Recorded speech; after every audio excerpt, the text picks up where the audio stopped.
feels like there's one word that keeps coming up when talking about our neurodivergent kids, and that's communication.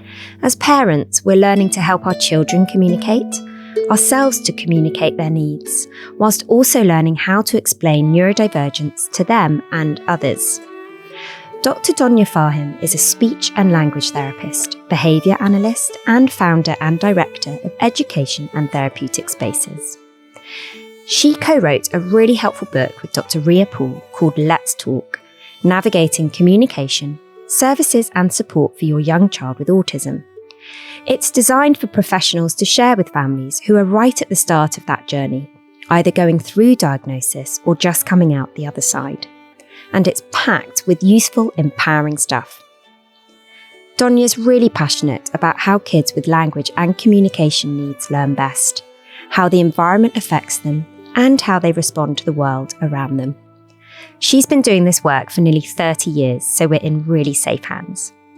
In today's episode, Donia and I discuss techniques to empower neurodivergent children to advocate for themselves in their daily lives, how we talk to our children about diagnosis, the essential need to establish forms of communication for non-speaking children, and the scaffolding we can work on as parents to help us when the meltdowns hit. It's a real pleasure to welcome Donia to the podcast.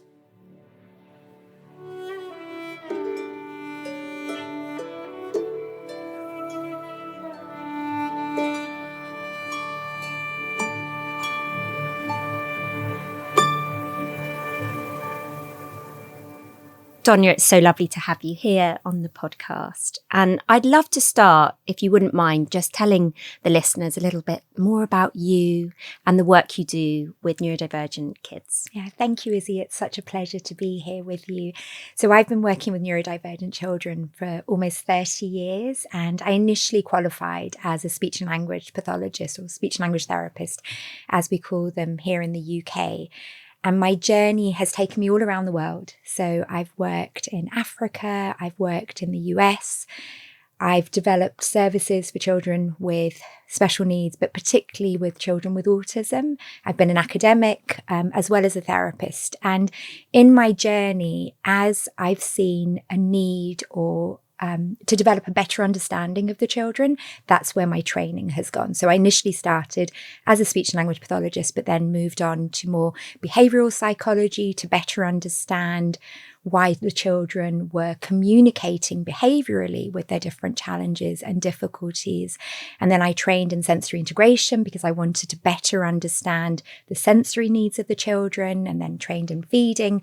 And in more recent years, as we're seeing co-occurring difficulties with autism, ADHD, anxiety, and other mental health related difficulties, I then continued to train in cognitive behavioural therapy and counselling. So my work has predominantly been always about the children, and it's something I'm extremely passionate about. I'm really passionate about supporting an appreciation of neurodiversity. So, for a long time, we've been speaking about autism awareness, and I was one of the people that was involved in the UN 15, 16 years ago now, when we decided there was going to be, autism, the fourth was going to be World Autism Awareness Day. But from that time, I've always said it has to be about appreciation. And you can only have that appreciation of neurodiversity if you have a real understanding of what does it mean to be neurodivergent. And I've also gone through the changes in terms of diagnosis as well. So when I first started training, we would talk about children or adults having Asperger's, having autism, social communication difficulties, or even PDD. And then when the DSM-5 changed, it became an autism spectrum. And so for me, the children and the adults that I work with, because many of the parents I work with are also autistic, what I've seen is that, the true spectrum of autism, for children who are non-speaking to children who are highly verbal but have difficulties attending school. Thank you, Donia. What struck me when you were talking then was the amount of work you've done globally. And do you see a shift depending on kind of different countries, the therapies, the way it's being, as you were saying, the appreciation, does it differ? I think it does, Izzy. And sadly to say, when I first trained and worked in the UK, I think we were in a really good place. In fact, the National Autistic Society is called the National Autistic Society. However, what I've then seen is, unfortunately, because of a reduction, I think, in services, in funding, that we just don't have the therapy resources and the training that teachers really need. So, for example, in New York, when I was with NYU, I worked closely with the ASD Nest program, which is an inclusion program for autistic children. And I think they have a fabulous model when it comes to inclusion, but the teachers are trained, the administrators are trained, the bus drivers are trained. Everybody has that. So the training is done administratively for everyone. Everyone receives a training to help them understand what neurodiversity is, how it can present, and more importantly, how do we communicate with the children and how do we adapt the environment to meet their needs. In the US, in terms of early intervention, I think, again, they're ahead of where we are here in the UK. There isn't so much of the wait and see, whereas I will often have parents come to me here in London who have perhaps a 2-year-old and will say, we don't really want to know, or we've been told, that they're too young to have a diagnosis. And my response is always, let's look at strengths and needs and support. So I think in terms of early intervention, there are differences. And, in countries where we wouldn't necessarily think that they have advanced services, like in Singapore, in Saudi Arabia, in Nigeria. They actually have some wonderfully established organizations and centers, but most of them have been driven by parents. So a lot of these societies or educational facilities, but I think the challenges are global. A child with autism is a child with autism. Autism has no boundaries, no borders in that sense. And I think one of the other areas, which is that most children in the world are actually bilingual, not monolingual. And so I see many autistic children who are able to learn more than one language. So I think service delivery can be different. I think resources are different, but the presentation of autism is the same. With diagnosis, you must see so many families and children, and people stand differently on where they feel about diagnosis. And I think it can be helpful as a parent to have the diagnosis, but it's what happens either before that and after. It's actually what you then do with it. Absolutely, Izzy. That's crucial. Absolutely right. So, if a parent comes to me and they say, I have a 2-year-old, my child isn't talking, we're noticing that they're really struggling to transition from home to the car, or perhaps there are other, I don't want to say symptoms, but other characteristics that perhaps may lead to a diagnosis of autism. If we're here in the UK, then I will say to parents, I think it's better for us to work on supporting you with what to do. Let's look at your child's strengths and needs, because if you don't need that diagnosis, and like you said, Izzy, it's more important, what do I do? Then that money can be used actually to support therapy and intervention, which sadly shouldn't really be the case. As you said, a diagnosis can be really informative. And I see that particularly with children, either when they're younger, but particularly around that age of 5 to 7, where the presentation of autism may have been missed. And the teachers are sort of saying things like, he doesn't sit still, he doesn't listen, he doesn't pay attention, he calls out. And they're the children, I think, who can be quite vulnerable because it's not necessarily so obvious, where a diagnosis can support the teacher's understanding and, if needed, an educational healthcare plan. It's a shame, isn't it, that the diagnosis does offer protection for a child.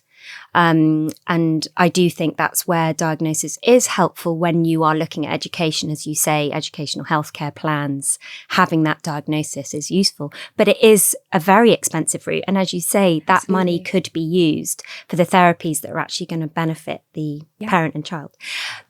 What I did want to talk to you more about was actually speech and language therapy.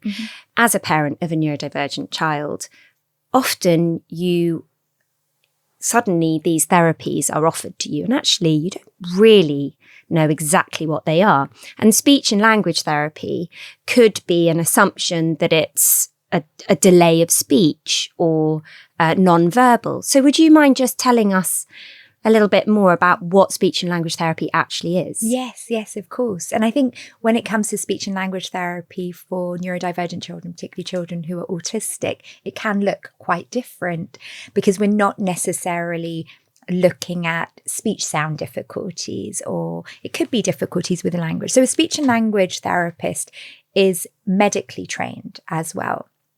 And they will focus on 4 main to 5 main areas. So looking at speech, which is articulation. So that could be difficulty producing sounds, perceiving sounds, language. So how we use language expressively, how we understand language. They would also support what we call social communication skills or pragmatics. So that's the non-verbal communication, facial expression, use of gestures, even communicating with what we wear.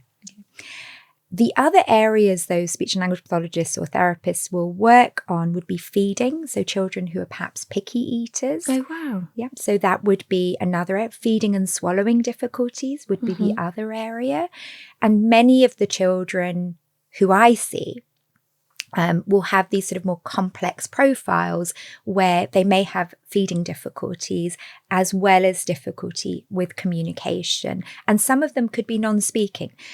But most speech and language therapists who are working with children who are autistic will have gone on to do additional training. I mean, I remember when I was training, it was a long time ago, there was like 1 lecture on autism. And even when I moved to Cairo in the late 90s to do some research, I was setting up a school for children with autism. And there were 3 books in the library, in the sort of bookshop that you could find on autism. And I bought the 3. Yeah. Whereas now there is so much that is out there. So a speech and language therapist could work through play. If it's a younger child, they'll work through the child's interests. And very often there's an overlap for autistic children between, for example, emotional regulation. So knowing how to understand a problem, like a problem for an autistic child may feel really huge. You know, they spill the milk on the table and that can lead to a meltdown. That's actually their behaviour is communicating a difficulty in processing what's happening. And so very often a speech and language therapist and sometimes a counsellor will overlap in that role as well. Donia, when I was thinking about what I was going to talk to you about today, there were just so many topics because your knowledge is just unbelievable, and your compassion for children and your desire to want to help children and families.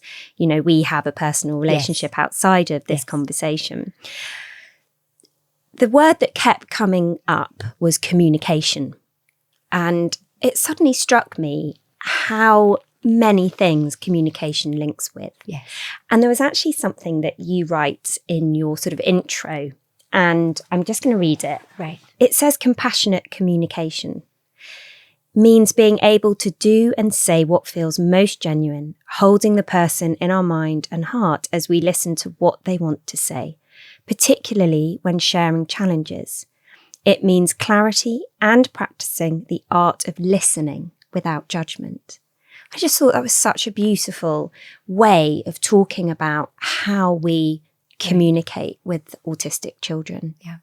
And I think what I found over the years, and I'm in touch with many of the young people who are little children and now are young adults that I work with. In fact, last summer, I got invited to an engagement party in Holland Park, which was extremely touching. Izzy, I always sort of joke and say I always cry when for these happy moments, right? I mean, I remember like the first time one of the children signed more and his mum was so excited that he had sort of used a gesture to communicate. And I think that art of listening and compassion is essential, I think, for any therapist. But particularly, I think, when we're working with autistic children, there is so much judgment that is made to the parents, to the children. And I know from my own experience going out, in public places with children and what parents report to me, that there's that judgment of, why is your child screaming? Why is your child misbehaving? And really not truly understanding the frustrations, the difficulties that child is having. And with the children, very often, that art of listening could be just being very present with them. Playing a game and maybe not necessarily talking. Often in my therapy sessions, we'll be doing something, because I find when the children are doing something with their hands, that communication is then more open. They're able to they feel more comfortable sharing. And in my commenting, it could be a simple comment that I make, they're then more comfortable to then share. So let's say, for example, yesterday I was seeing a little one and we were talking about worries, and I had a storybook about a bear that worries. And I said, I worry sometimes too. And in my sharing of that, she then said, me too. I worry before I go to bed. And another example, I was working with a teenager and he grabbed my phone and dialed 999. And so I took it back from him quick enough to asked him to stop. He thought it was really funny. So he's 14, but developmentally, his maturity is more of a younger child, and he thought it was a prank. Now, in that situation, I could have said, that's really wrong. You don't do that. That's really dangerous because of the implications. But I took it as a teachable moment. And instead, it was like, okay, you want to make me laugh. Let's think of other things that we could do that are a prank that we could do. But let me also teach you, when do you call 999? So it's taking a situation and presenting it in a way to the child or to the young adult to support that communication and understanding. We all know that behaviour is communication, but it is unbelievably challenging.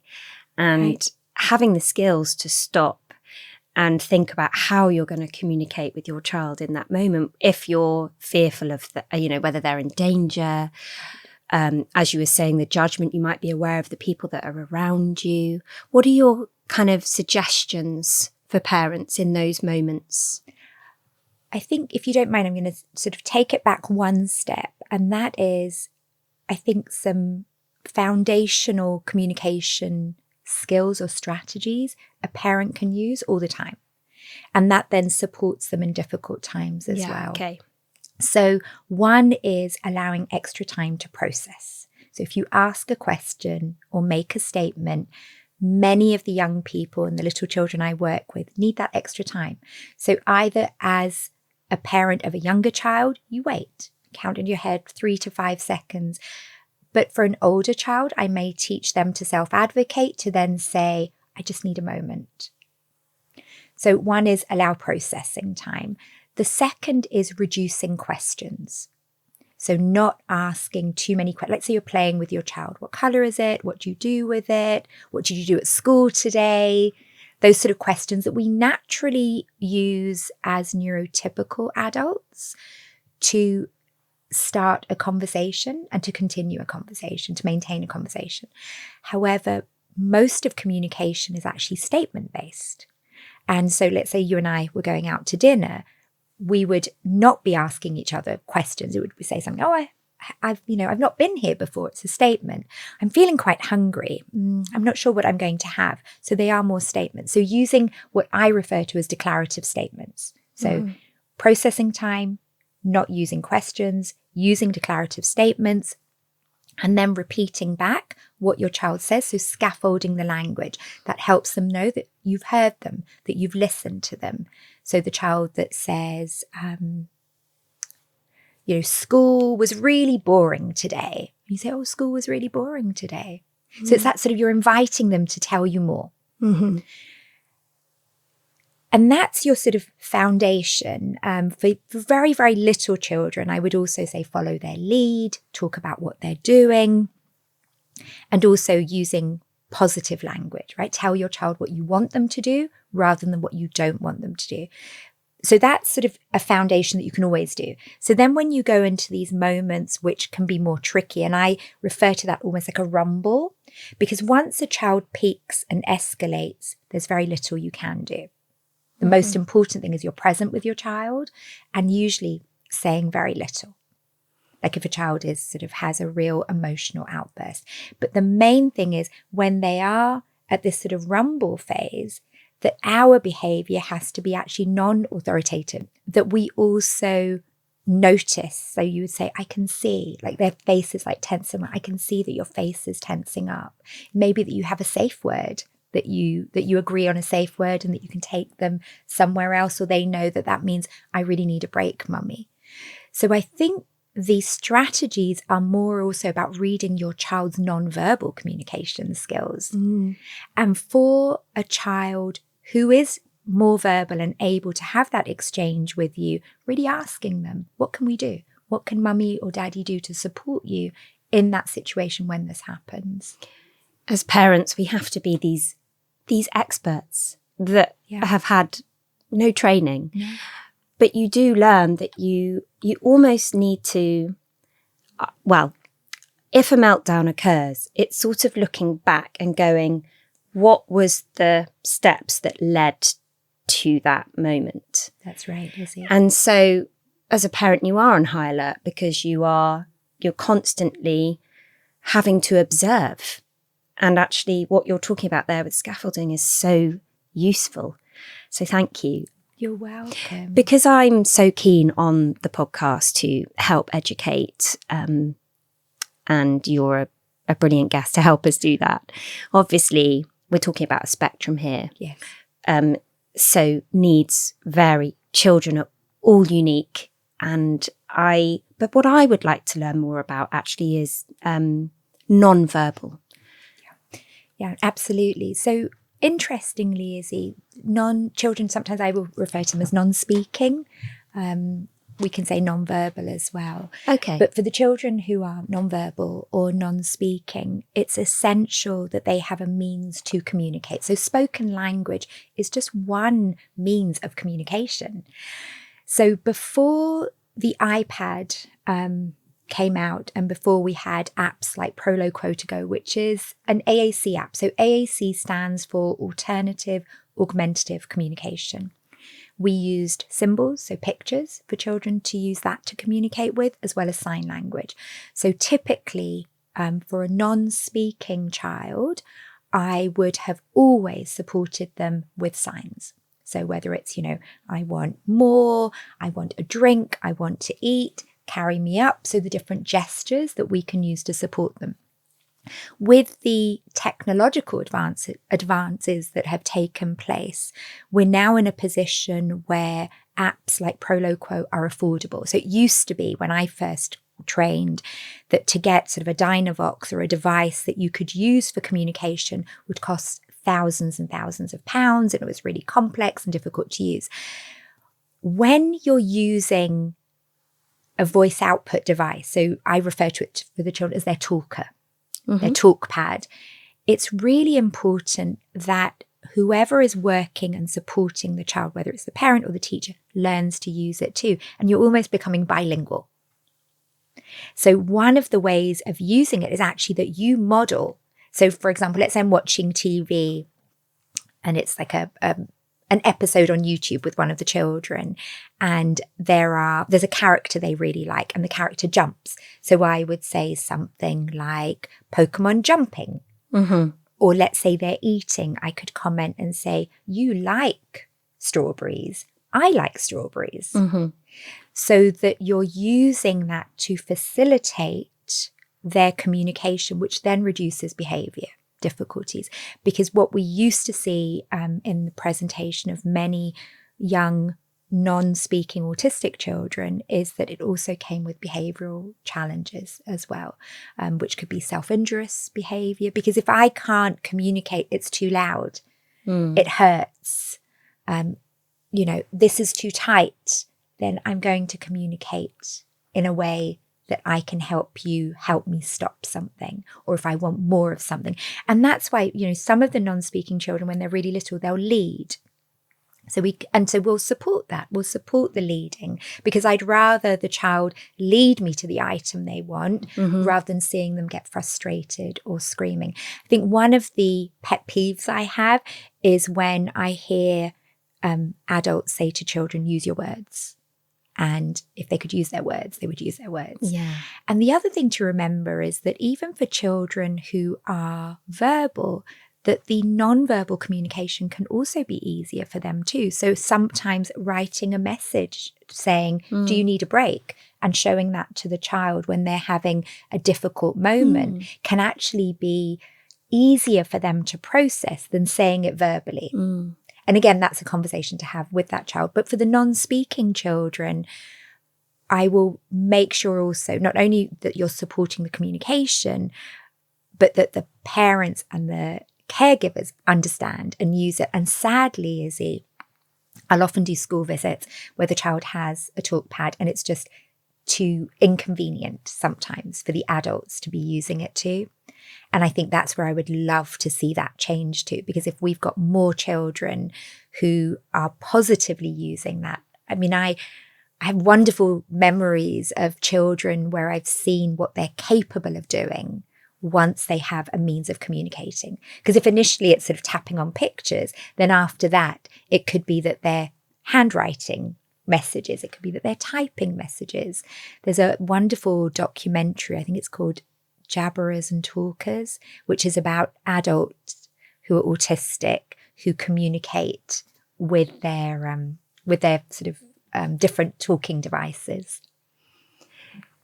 I wanted to chat about the siblings and how you support all the family and how you go about explaining to the siblings and again, communicating with them about their siblings. I think it goes back to that compassionate communication again and understanding and knowing that every member of the family is going to be affected and impacted, because there could be routines that are done differently.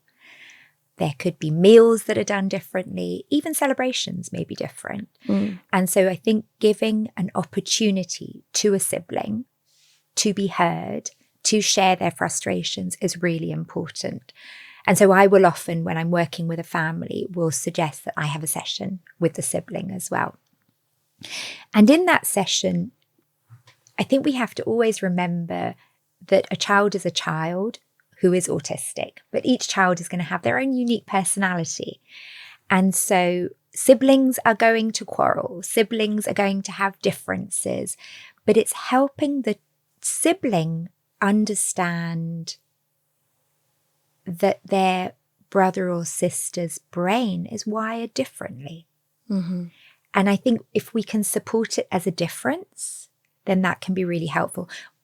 I mean, I have sort of a neurodiversity within my family as well. And I've seen the younger sibling support the older sibling. So I've seen it go that way as well.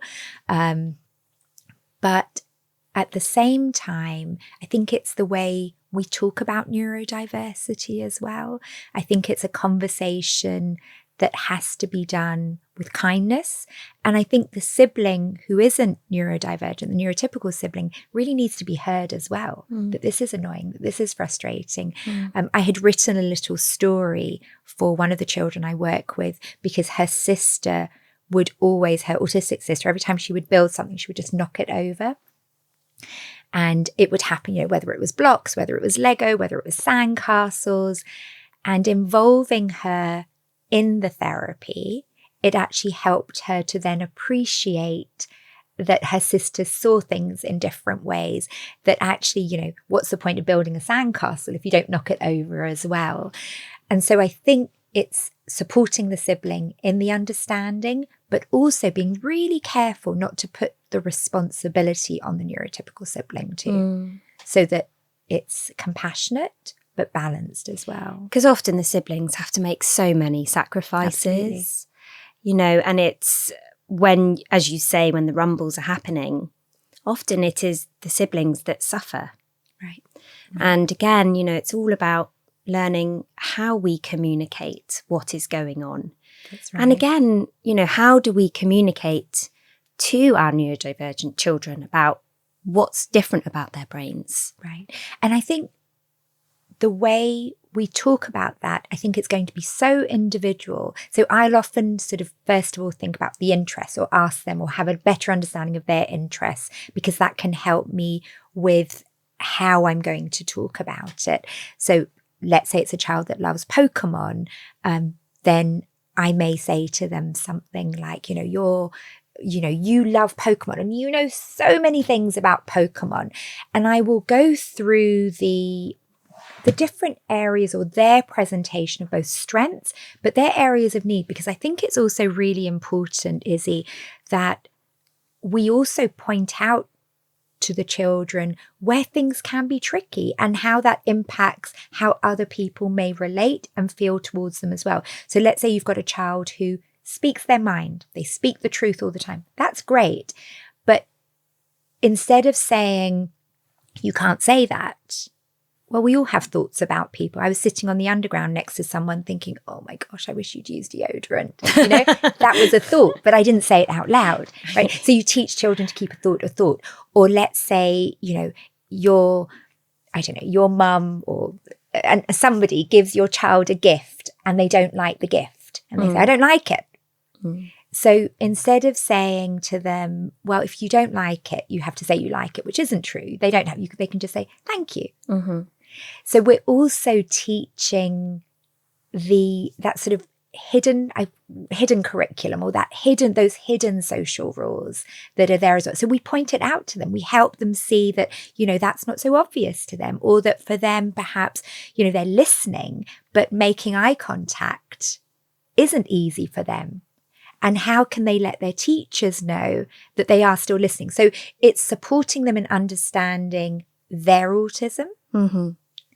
And I think for many of the children I work with, it's a relief, especially when they feel they've been told off for fidgeting or for not looking or for saying things the wrong way. But also, I think it has to be done in a way that's empowering and supports their own self-education and self-awareness. I think parents, there's been this talk, historically of labels. Yes. And so I think it can make a parent nervous because you don't want anything to define your children. Absolutely, Izzy. But in your opinion, you've found that children, it actually enables them to feel more comfortable. It really depends. Okay. So it depends on their age. And I think it's more valuable for them to understand their strengths and whatever their areas of needs are, because you could say to a child, you have autism, but they don't really understand what that truly means and what parts of how they're thinking is it different. So I will use the term, your brain is wired differently. Mm-hmm. And sometimes I'll use analogies like the underground map. So I'll say, if I'm in Epping and I want to get to Tottenham Court Road, I could just take the central line. But there are many other routes I can take as well. And your brain often takes other lines. Mm-hmm. So your brain may take a bus and go to Chingford, and then from Chingford go to Liverpool Street and then take the central line. So it's a way to help them first understand that brains are wired differently. And I think that can be more helpful than quote unquote using the label, because that doesn't necessarily describe or support a self-awareness and an understanding. I usually will not encourage parents to actually share the diagnosis until a child is older. Mm-hmm. So until there's that sort of maturity of understanding as well. So one of the schools I work at, sort of as the children are kind of transitioning from primary to secondary, many of them have been told, because the parents felt that it was necessary and that it would also support their self-advocacy as they transition from primary to secondary school. But there are many children who won't necessarily know. There's a young person that I work with. He's now 16, and we've recently explained that to him because it became something that was actually important for his own, I think, protection as well. When he was saying things or doing things, it would help him better understand and how to share with people, actually, I'm autistic and the light in the room really bothers me. You spoke earlier about children advocating for themselves? Because as parents, we are constantly advocating for our children. How do you start to empower the kids to advocate for themselves? So I think, first of all, I model it for them. So when children are very young, as simple as I won't speak about a child in front of a child. So I will turn to the child and say to the child, I need to just explain to mummy what happened today. Is that okay? Mm-hmm. So that would be the first, right? It's like, do I have permission to talk about this? Yeah, okay. And then it's really looking at different strategies that I can provide them with. So let's say we use a problem scale, and I would first teach it. So I think you have to first teach a model, and then the expectation is that they can then do it on their own. But it would be, let's say, going back to the problem scale again. So you'd first begin by going through different problems. And how does it feel? Does it feel like a 1? Is it just a glitch? Or is it, oh my gosh, it feels like an emergency? Although it may not necessarily be an emergency, but it feels like an emergency to the child. So I would begin through that modeling, and then later on supporting them in what they could then say. So it could be that it's like a little script that we go through together. Like I had a child I was working with, and he was very confused with the term expectation, because he said to me, it's not a rule. So his teacher had asked him, like, she didn't think he was paying attention and he was doodling. And so the self-advocacy there was for him to let his teacher know, I am listening, but it really helps me focus if I'm doing that. Now, I think, and I would hope that the teacher would be in a position to have that understanding, but not all people have the training and the knowledge. And so where it can be the self-advocacy, I think that's really important.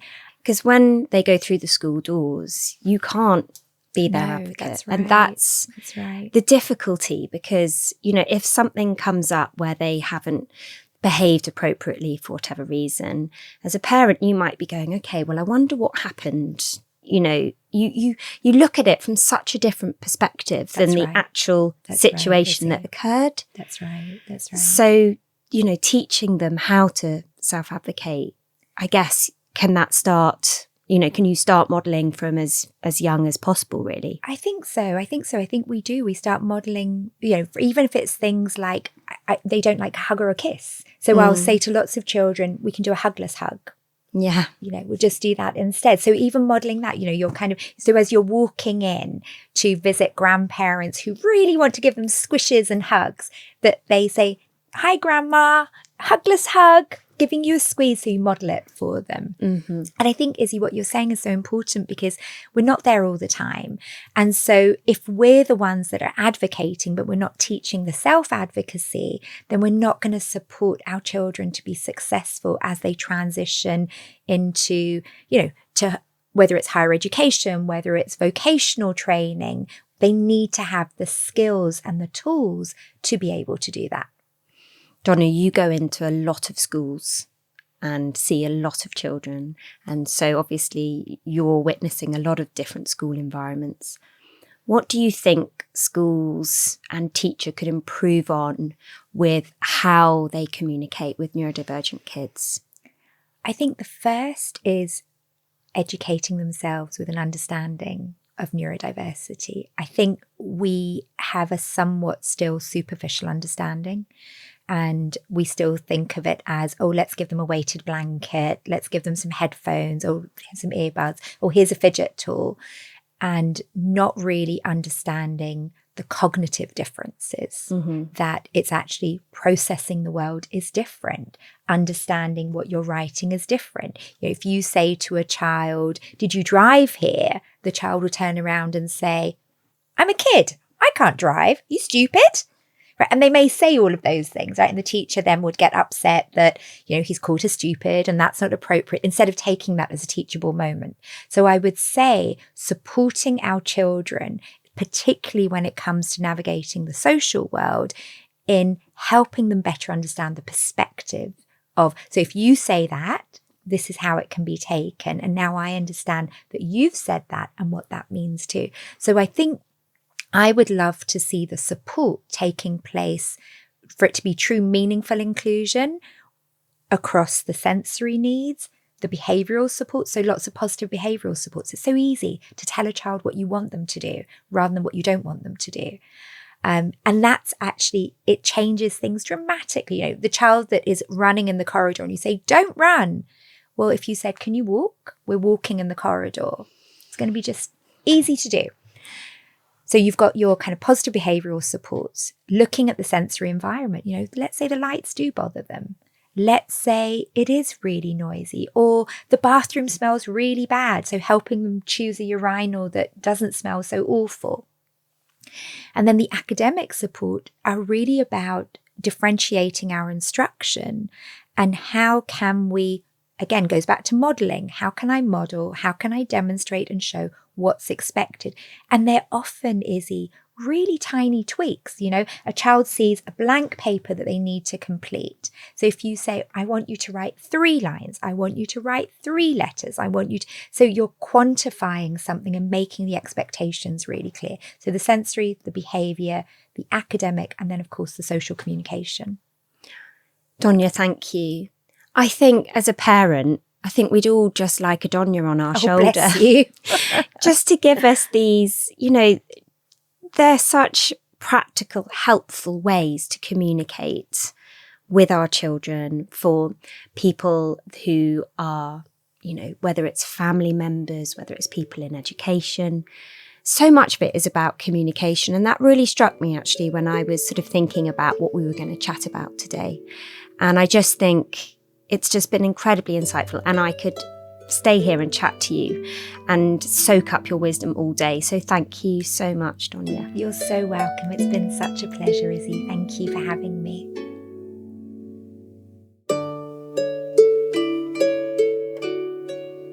That's it for this episode of Let's Talk Neurodivergent Kids.